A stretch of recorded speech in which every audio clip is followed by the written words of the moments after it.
So yun mga idol, welcome sa ating mini vlog. Mga idol, ipapakita ko lang sa inyo yung magandang kahoy dito. Ayan oh, napakaganda. Ayan mga idol, hindi ko malaman kung ano to. Anong tawag kaya dito mga idol sa kahoy na to. Ayan oh, napakaganda niya. Ayan mga idol, natakot ako kanina mga idol. Akala ko kanina ahas. Parang ahas siya mga idol pag biglaan tingin niyo. Oh, di ba? Parang ahas siya mga idol. Hindi ko alam kung saan nga ba ito o ano o bulaklak o ano ba yan.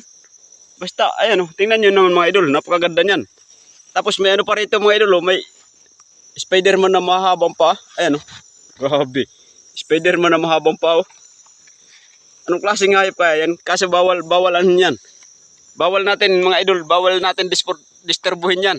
Nandyan lang yan. Kaya sila mayari dito eh. Kalikasan. Nakikiblog lang ako dito kaya pasensya na mga sa ano. Pero mga idol, curious lang ako talaga rito. Ano tawag kaya rito mga idol oh?